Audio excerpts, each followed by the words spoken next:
नमस्सर्वेभ्यः सर्वेषाम् आर्दं स्वागतम्। कृष्णो रक्षतु मां चराचर गुरुः कृष्णं नमस्याम्यहम्। कृष्णेनामरशत्रवो विनिगताः कृष्णाय तस्मै नमः। कृष्णादेव समुत्थितं जगदिदं कृष्णस्य दासोऽस्म्यहम्। कृष्णे भक्तिरचञ्चलास्तु भगवन् हे कृष्ण तुभ्यं नमः। प्रपन्न पारिजाताय स्तोत्रवेत्रैकपाणये ज्ञानमुद्राय कृष्णाय गीतामृतदुहे नमः। वसुदेवसुतं देवं कंसचाणूरमर्दनं देवकी परमानन्दं कृष्णौ वन्दे जगद्गुरुं। सर्वेभ्यां पुनः स्वागतम्। We'll continue. Lakshmi HS Bhagini. Gata sangasya muktasya. Gata sangasya muktasya. Gata sangasya muktasya. Jnanavasthita chetasaha. Jnanavasthita chetasaha. Jnanavasthita chetasaha. Yajnaya charatah karma. Yajnaya charatah karma. Yajnaya charatah karma. Samagram praviliyate. Samagram praviliyate. Samagram praviliyate. Uttam, dhanyawad. So here, Arogya samyak nas. oh, rest, take rest, ma'am. Don't exert. Okay. Here, gata sangasya muktasya. That is one who is unattached and liberated. Muktasya means liberated, and whose mind is absorbed, fully involved in knowledge. In knowledge, that is the Ishvara, on the Atman or the Ishvara. The mind is absorbed in that, and he performs his work only as a yajna. We have seen what is yajna and what is action. Yajna is something that is done for the welfare of all. So he does his work as a yajna, as a sacrifice, as a offering to God and to the humanity as such. So such a person, his entire karma is dissolved. He is not attached to any karma. So he is free from all the karmas because he is fully engrossed in the the thought of God, and also he is doing the work. Whatever action he is doing for the welfare of all. As a yajna, he is doing his work. So that work will not be binding him. It will not be binding him. So such a type of work, such a yogis will be doing in that way. He is unattached, he is liberated, and he is absorbed in the thought of God, and he is doing the work as a yajna. So this is what Bhagavan says in this. And gata sangasya muktasya jnanavasthita, here Mahaprana, chetasaha yajnayajaratah karma. So here this is the Jihva Mulya, yajnayajaratah karma samagram praviliyate. Here this dirgha. We'll continue. Kanchana Shriram Bhagini. Gata sangasya muktasya. Kanchana Shriram Bhagini. Golap Mahodaya. Gata sangasya muktasya. Gata sangasya muktasya. Jnanavasthita chetasaha. Jnanavasthita chetasaha. Jnanavasthita chetasaha. Yajnayajaratah karma. Yajnayacharatah karma. Yajnayacharatah karma. Samagram praviliyate. समग्रं प्रविलीयते समग्रं प्रविलीयते उत्तम गच्छतु धन्यवादः VV Supriya Bhagini गत संगस्य मुक्तस्य VV Supriya Bhagini Anusuya Bhagini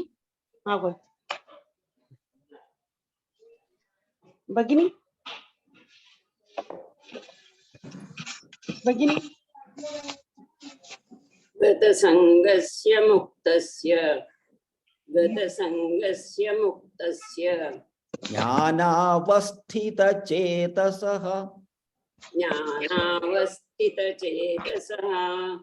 ज्ञानावस्थितचेतसः यज्ञायाचरतः कर्म यज्ञायाचरतः कर्म समग्रं प्रविलीयते समग्रं प्रविलीयते उत्तम गच्छतु धन्यवादः धन्यवादः महोदय VV Supriya Bhagini गतसंगस्य मुक्तस्य ज्ञानावस्थितचेतसः Kata Sankas.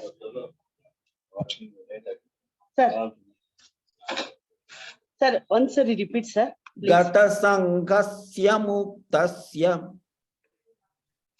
Kata Sangasa Muktasya.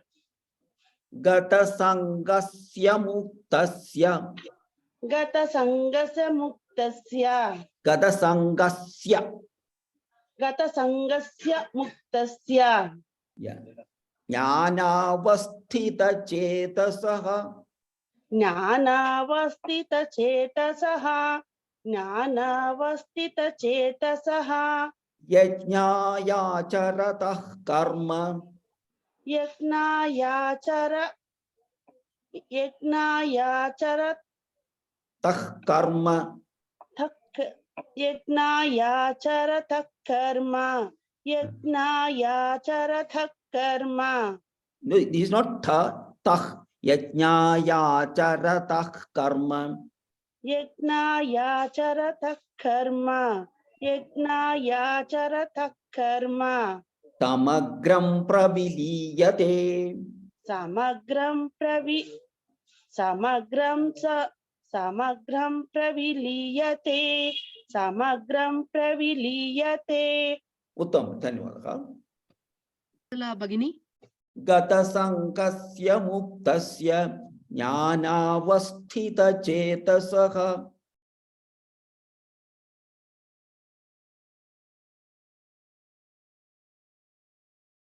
Vinoda Bhagini Oh, yes. Okay.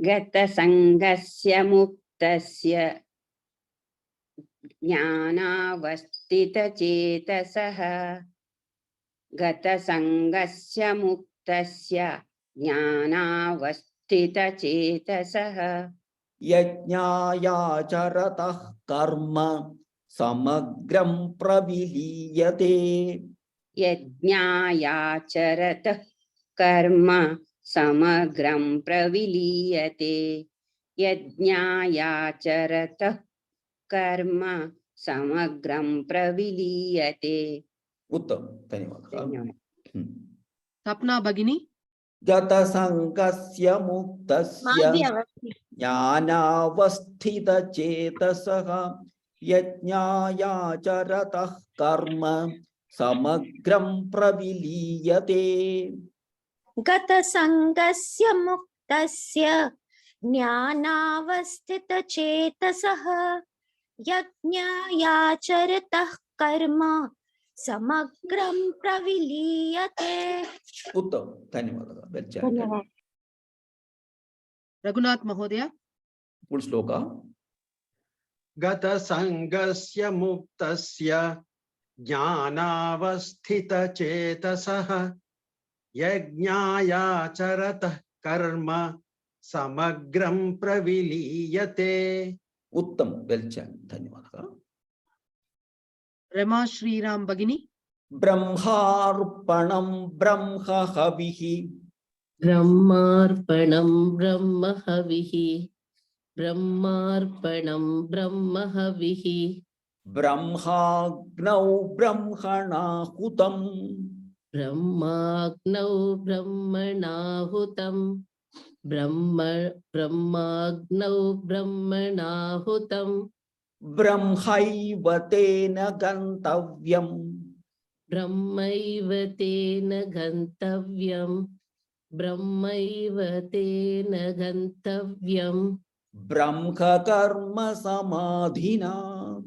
Brahma karma samadhina. Brahma karma samadhina. Uttam. So here, this is Brahmarpanam. This is Ha-ma. This is half Ha.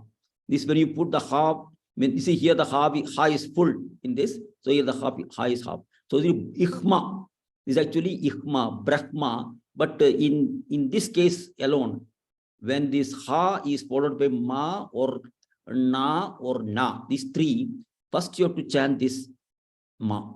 Brahmarpanam, like that. Only in these three cases. Brahmarpanam, Brahmahavihi, Brahmagnau, Brahmana Hutam, Brahmaiva, Brahma Karma Samadhi. In these places only. Whenever this half followed by Ma, Ikhma, Ikhna, these three cases. Madhyanham, Grinhati. So in these cases, first you will chant the following letter and then this. So this is what we follow in our practice. So here, with the Brahmarpanam, Arpanam means offering. Offering is Brahman. Offering is Brahman. Brahman is the ultimate reality of the offering that you are doing in a yajnam or something. What you are offering. Offering is Brahman and Brahma Havihi. The clarified butter is Brahman. The butter that you offer in the Agni, in the fire, sacrificial fire, is again Brahman. And the person who is offering, Brahman, and he is offering into the Agni, the fire, that is also Brahman. So everything is Brahman. Brahmaiva tena gantavyam. So the action is also Brahman. The person who is offering the action is also Brahman, and he definitely goes to, and it is definitely going to Brahman. So everything is Brahman. The offering is Brahman, the offering is, and also the offered material is also Brahman. The person who is offering is Brahman, and to which it is the Agni is Brahman. Everything is Brahman. So this is the Jnana Avastha, that is the way we consider a yogi, an advanced yogi will be. Otherwise, usually people will be thinking that the person who is doing the puja is separate, the Agni is separate, this separate. No, everything is Brahman only. This is also the case when people take food. So food is regularly we have to take the food. It is an obligatory duty. If you don't take food, of course, our existence will be not there. So definitely, even a yogi as well as a common man all take food for their existence. That also can be considered as a yajna. By the food and the eater, everything is considered as Brahman. The food is Brahman, the eater is Brahman, and to which it is going, it is also Brahman. Everything is Brahman. So the one established in this sort of Brahmavastha is wise, is a wise man, and he will, in this way, he will attain Brahman. So everything is Brahman. Nothing is away from Brahman. So this is what we say here. So Brahmarpanam, that's I told you, this pronunciation is like this. Brahmahavihi, Brahmagnau, Brahmana Hutam, Brahmaiva tena gantavyam, Brahma karma samadhina. Samadhina. This is Mahaprana. We'll continue. Savita ji and Bagini. Brahmarpanam Brahmahavihi. Brahmarpanam Brahmahavihi. ब्रह्मार्पणं ब्रह्म हविः ब्रह्माग्नौ ब्रह्मणाहुतं ब्रह्माग्नौ ब्रह्मणाहुतं ब्रह्माग्नौ ब्रह्मणाहुतं ब्रह्मैव तेन गन्तव्यम् ब्रह्मैव तेन गन्तव्यं ब्रह्मैव तेन गन्तव्यं ब्रह्म कर्म समाधिना ब्रह्म कर्म समाधिना ब्रह्म कर्म समाधिना।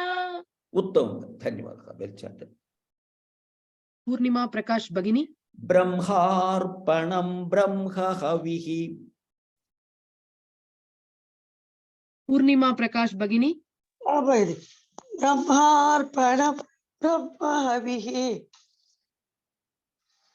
once again ब्रह्मार्पणं ब्रह्म हविः मम ध्वनिः अद्य सम्यक् नास्ति सम्यक् नास्ति इच्छति वा श्रूयते मम ध्वनिः न श्रूयते महोदय श्रूयते मम ध्वनिः अद्य सम्यक् नास्ति ब्रह्मार्पणं ब्रह्म हविः ब्रह्माग्नौ ब्रह्म हविः ब्रह्माग्नौ ब्रह्मणाहुतं ब्रह्माग्नौ ब्रह्मणाहुतौ ब्रह्माग्नौ ब्रह्मणाहुतौ ब्रह्मैव तेन गन्तव्यम् ब्रह्मैव तेन गन्तव्यम् ब्रह्मैव तेन गन्तव्यम् ब्रह्म कर्म समाधिना ब्रह्म कर्म समाधिना ब्रह्म कर्म समाधिना।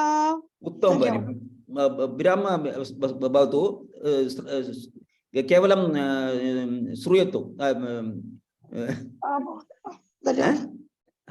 धन्यवादः विल कंटिन्यू पद्मा जगन भगिनी ब्रह्मार्पणं ब्रह्म हविः ब्रह्माग्नौ ब्रह्मणाहुतं ब्रह्मार्पणं ब्रह्म हविः ब्रह्माग्नौ ब्रह्मणाहुतं ब्रह्मार्पणं ब्रह्म हविः ब्रह्माग्नौ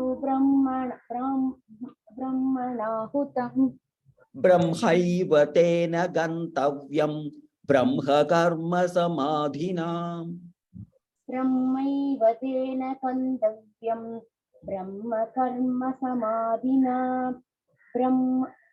ब्रह्मैव तेन गन्तव्यं ब्रह्म कर्म समाधिना। उत्तम धन्यवादः लक्ष्मी किरण भगिनी ब्रह्मार्पणं ब्रह्म हविः ब्रह्माग्नौ ब्रह्मणाहुतं ब्रह्मार्पणं ब्रह्म हविः ब्रह्माग्नौ ब्रह्मणाहुतं ब्रह्मार्पणं ब्रह्म हविः ब्रह्माग्नौ ब्रह्मणाहुतं ब्रह्मैव तेन गन्तव्यं ब्रह्म कर्म समाधिना ब्रह्मैव तेन गन्तव्यं ब्रह्म कर्म समाधिना ब्रह्मैव तेन गन्तव्यं ब्रह्म कर्म समाधिना। उत्तमं वेल चैंटेड धन्यवादः कांचना श्रीराम भगिनी ब्रह्मार्पणं ब्रह्म हविः ब्रह्माग्नौ ब्रह्मणाहुतं ब्रह्मैव तेन गन्तव्यं ब्रह्म कर्म समाधिना ब्रह्मार्पणं ब्रह्म हविः ब्रह्माग्नौ ब्रह्मणाहुतं ब्रह्मैव तेन गन्तव्यं ब्रह्म कर्म समाधिना ब्रह्मैव तेन गन्तव्यं ब्रह्म कर्म समाधिना। उत्तम धन्यवादः सपना भगिनी फुल श्लोक ब्रह्मार्पणं ब्रह्म हविः ब्रह्माग्नौ ब्रह्मणाहुतं ब्रह्मैव तेन गन्तव्यं ब्रह्म कर्म समाधिना। उत्तम वेल चैंटेड धन्यवादः Devi Chitra Srinivasan Bhagini. Daivameva pare yajnam. Daivameva pare yajnam. Daivameva pare yajnam. Yoginah paryupasate. Yoginah paryupasate. Yoginah paryupasate. Paryupasate. Yoginah paryupasate. Brahmagnava pare yajnam. Brahmagna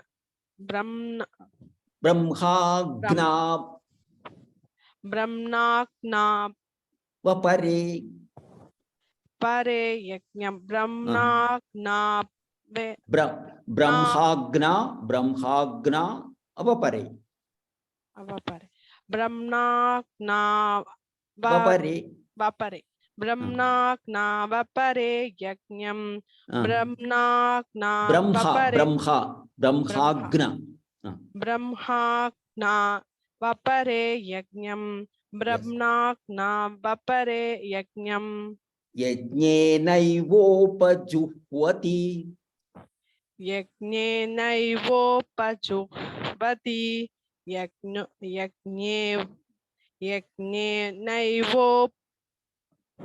yajnenaivopajuhvati. Uttam. Dhanyawadaha. So some yogis, so yogi here, so some yogis perform sacrifices to devas. So devas here include devas and devis like Ganesha, Parvati, Saraswati, etc. Are all Brahmans only, are all forms of Brahman. So they do sacrifices and they praise or adore these devas, and that leads to spiritual growth, that they will become more and more refined. So these senses are also called devas, because our senses they are just instruments only. They don't do anything of their own. So they are just instruments, or like our eyes or our ears. It doesn't decide what is to listen or what is to see. They are just instruments. They are very benign. They don't do anything of their own. It is our mind or something which is forcing them to see and listen to things. As such, they are very similar. So they are also considered devas, and this sublimation, that is sublimation of these senses, is also a certain form of yajna. Sublimation means like seeing everything as God. That is a kind of sublimation of the senses. Seeing everything, listening everything is as the praising of God, like that. That is also considered as a yajna. So, and also the jivatman, our own soul, that is also considered as a yajna. So you can sacrifice, that is Brahmagnava pare, that is surrendering one's consciousness to Ishvara.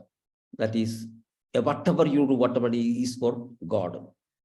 So nothing is there for you personally. Everything is you are doing, that you have offered yourself to the service of God. Your life itself, you have offered as an offering to the God in His service. So that is one kind of yajna that is done by some people. So some people do adore devas and devis. Some adore they see everything as God. Even stones they consider as God, as we do. We have our images as gods. Like that, they purify everything. They reform their own senses, and so they offer their services to God. Like that, they fully lend themselves to everything to God. So that kind of yajna is also there. So some people do these things. Some people do service of God. Some people do. So each will do according to his own choice. So here, Daivam eva pare yajnam yoginaf paryupasate. Paryupas yoginaf. Here it is. Ubadmaniya, we call it Ubadmaniya. That is, this is Visarga followed by Pakara. Yoginaf paryupasate. Brahmagnava pare yajnam. Brahmagnava pare yajnam. Brahmagnava yajne naivopa juhvati. This is yajne naivopa juhvati. We'll continue. இளவரசி பகினி Daivameva pare yajnam. Daivameva pare yajnam. Daivameva pare yajnam. Yoginaf paryupasate. Yoginaf paryupasate. Yoginaf paryupasate. Brahmagnava pare yajnam. Brahmagnava pare yajnam. Brahmagnava pare yajnam. Yajne naivopa juhvati. Yajnenaivopajuhvati. Yajnenaivopajuhvati. Uttam. Well said. Dhanyawad. Thank you, Swami. Varalakshmi Ramesh பகினி Daivameva pare yajnam yoginaf paryupasate. Daivame para yajna Daivameva pare yajnam. Daivameva pare yajna. Yajnam. Daivameva pare yajnam. Sorry, yajnam. Yogi. Sorry. Daivameva pare yajnam. Yoginaf paryupasate. Yoginaf paryupasate. Yoginaf paryupasate. Brahmagnava pare yajnam. Brahmagnava pare yajnam. Brahmagnava pare yajnam. Yajne naivopajuhvati. Yajnenaivopajuhyati. Yajnenaivopajuhyati. This is pa. Yajne naivopajuhvati. Okay. Yajnenaivopajuhyati. Juhvati. Bajuhyati. Juhva. Bahu. Yajnenaivopajuhyati. Juhvati. Yajnenaivopajuhyati. Pajuhyati. Juhvati. Okay, I'll practice. Practice. So here you can see that ha is followed by va. Ihva. But here it is not like that. That's not like Brahma. Here it is ihva only. First ha, then va. Here first ma, then ha. So only here there is a ihva only. Yajne naivopa juhvati. We'll continue. Daivameva pare yajnam yoginaf paryupasate.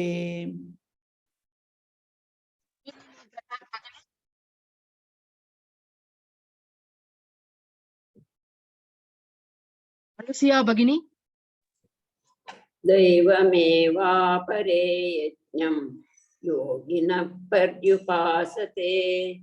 Daivameva pare yajnam yoginah paryupasate.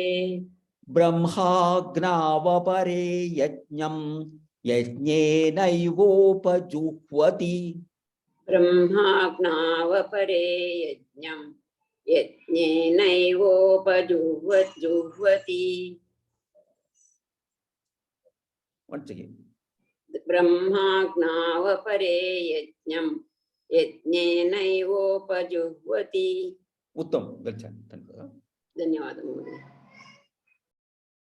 Kanchana Sriram பகினி Daivameva pare yajnam yoginah paryupasate brahmagnava pare yajnam yajnenaivopajuhvati.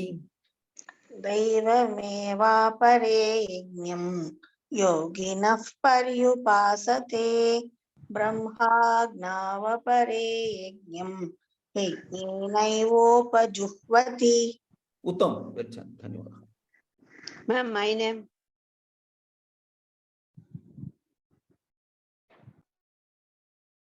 Vatsala Bhagini. Vatsala Bhagini. Vinoda Bhagini.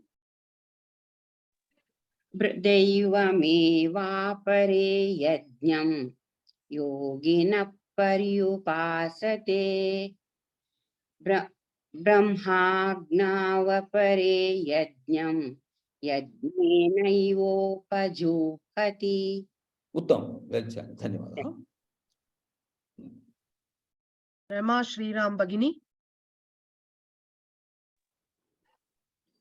दैवमेवापरे यज्ञं योगिनः पर्युपासते ब्रह्माज्ञावपरे यज्ञं यज्ञेनैव पजुह्वति. यज्ञेनैवोपजुह्वति. यज्ञेनैवोपजुह्वति. उत्तम, धन्यवाद. Anita Sharma Bhagini. श्रोत्रादीनीन्द्रियाण्यन्ये. Hare Krishna. Hare Krishna. श्रोत्रादीनीन्द्रियाण्यन्ये. श्रोत्रादीनि दृणयान्यन्ये. श्रोत्रादीनीन्द्रियाण्यन्ये. श्रोता आदीन्द्रियाणि अन्ये. संयमाग्निषु जुह्वति. संयम अग्निं जुह्वति. संयमाग्निषु जुह्वति.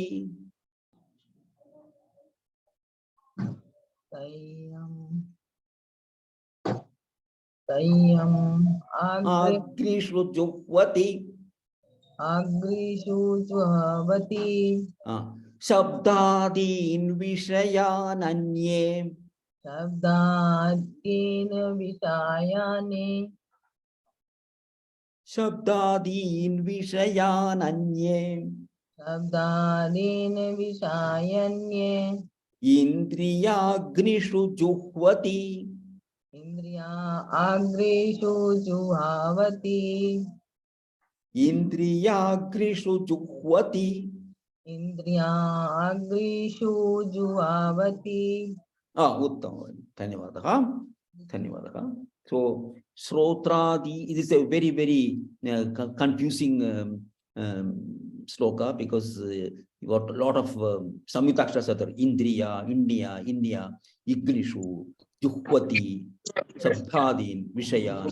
So many are there. So we clearly, very slowly you must chant this. So here, Shrotradi, Indriyan, Nanye. So some people offer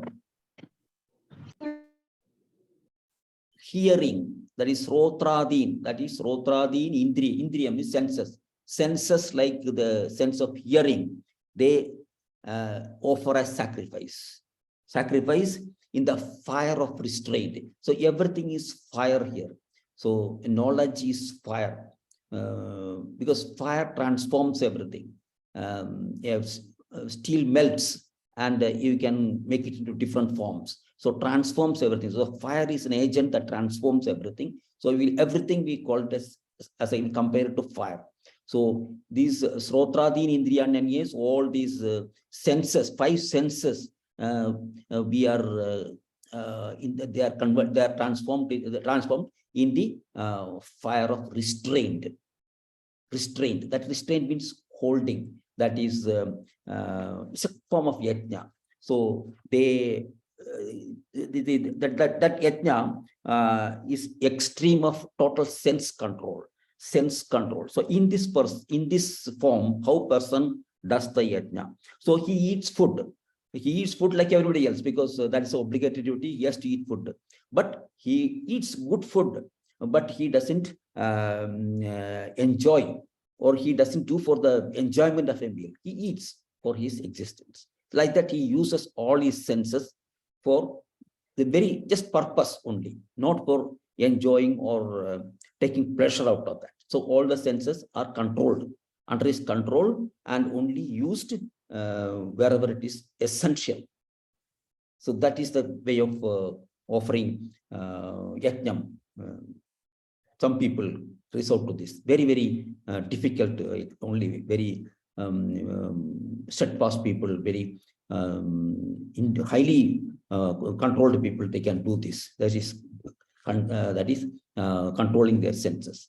So they are controlling, and they are and the fire of restraint, Sangyamagnishu, that is fire of restraint.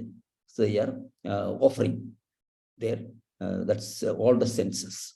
So this is this thing. And here Shabdadin Vishayan Anye. So some people they offer sound and other sense objects. Shabdadin Vishayan. Shabdad Adi means etc. etc. Shabdadin Vishayan Anye. Some people offer sense objects as offering. That is Indriyagnishu.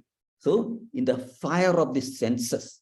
So here it is Sayyamagnishu, fire of restraint. Here Indriyagnishu, the fire of senses. They offer these sense objects like the Shabdadi, that is not the sound, the sights or visuals or taste, everything. These are all the sense objects. So they sacrifice it to the in the fire of senses. So this is two extreme opposing kinds. One is controlling the senses, another is making the senses super effective. So here's in the first case, senses are controlled. The second case, senses are used, but the sense objects are transformed. Sense objects are transformed in the fire of senses. Like in the first case, as I said, they take food, but they don't do it for any ending pleasure or anything. They see, and they don't see for any deriving any pleasure out of it. They're seeing it, just they have to see as a human being. So they are using the senses by restraining them. And the second case, the yajna, what they do is they restrain the, they don't restrain the senses. They restrain the sense objects. Like, see, whatever they see as manifestations to the Lord. Whatever see in this world, when they wake up and get up, everybody is the Lord. That means they are senses are used fully to see that everyone is God.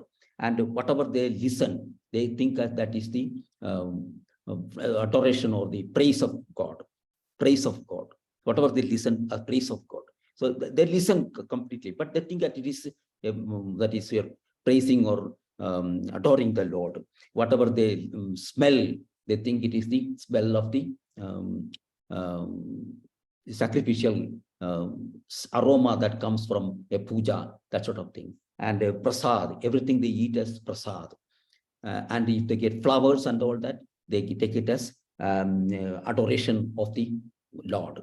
So everything, all the senses are fully alive and active, but all the objects are considered as different forms of the God. So this is another way of thinking, opposite way. In the other case, senses are controlled. In this case, all the senses are fully utilized, but they are utilized for adoring the God, for the praise of the God. So these are the two kinds of restraints that people undertake.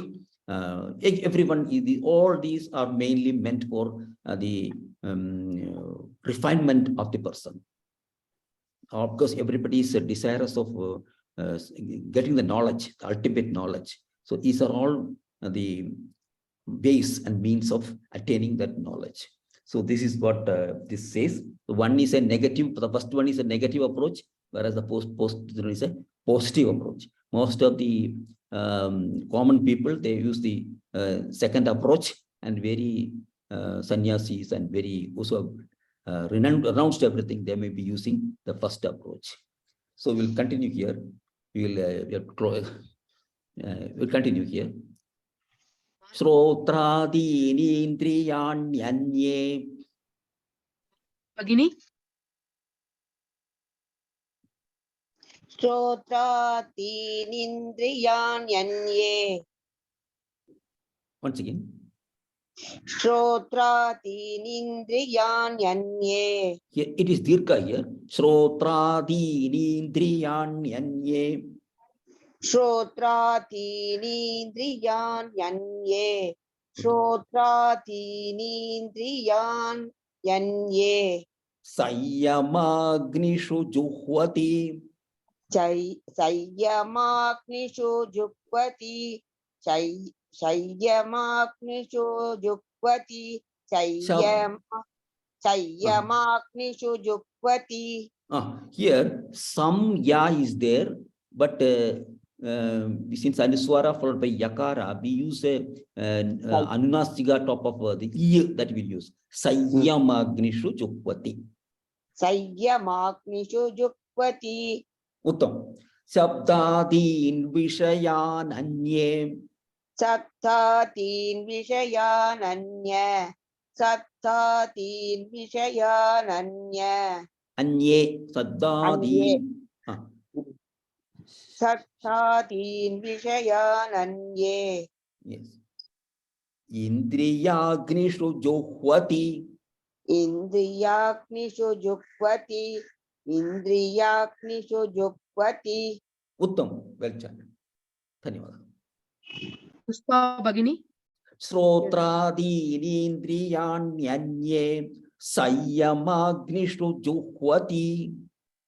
Shotradinindriyanyanye Sayyamagnishu juhvati.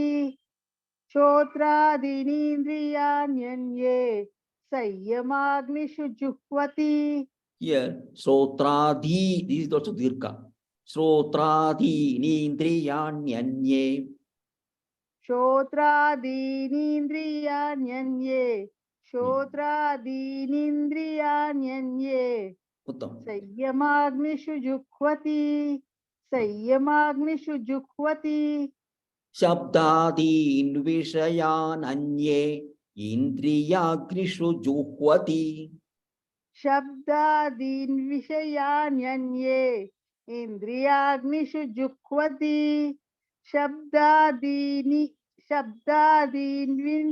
vishayanyanye Indriyagnishu juhvati. Uttam. Well chanted. So this is invi. Sabdadin vishayananye. Invi. Indri. Invi. Okay, we'll continue. Olaf Mahodaya. Shrotradini indriyanyanye. Sayyamagnishu juhvati. Shotradinindriyanyanye Sayyamagnishu juhvati. Shotradinindriyanyanye Sayyamagnishu juhvati. Sayyamagnishu. Ignishu. Sayyamagnishu juhvati. Not dirgha here, raswa only. Sayyamagnishu juhvati. Sayyamagnishu juhvati. Sayyamagnishu juhvati. You are putting dirgha here, is raswa here. Igni. Agni, like that. Sayyamagnishu juhvati. Sayyamagnishu. Sayyamagnishu. Sayyamagnishu juhvati. Shabdadin vishayananye. Indriyagnishu juhvati. Shabdadin vishayanyanye Indriyagnishu juhvati. Shabdadin vishayanyanye Indriyagnishu juhvati. Uttam. धन्यवादः। Lakshmi HS Bhagini. श्रोत्रादीनीन्द्रियाण्यन्ये संयमाग्निषु जुह्वति शब्दादीन् विषयानन्ये इन्द्रियाग्निषु जुह्वति श्रोत्रादीनिन्द्रियाण्यन्ये संयमाग्निषु जुह्वति शब्दादीन् विषयानन्ये इन्द्रियाग्निषु जुह्वति उत्तम धन्यवादः Lakshmi Kiran Bhagini. श्रोत्रादीनीन्द्रियाण्यन्ये संयमाग्निषु जुह्वति शब्दादीन् विषयान्यन्ये इन्द्रियाग्निषु जुह्वति उत्तम I'll chant the 4 slokas of today we have exceeded the time gata sangasya muktasya jnanavasthita chetasaha yajñāya charatah karma samagram praviliyate brahmarpanam brahmahavihi brahmagnau brahmanahutam brahmaiva tena gantavyam brahma karma samadhina daivameva pare yajñam yoginah paryupasate brahmagnava pare yajñam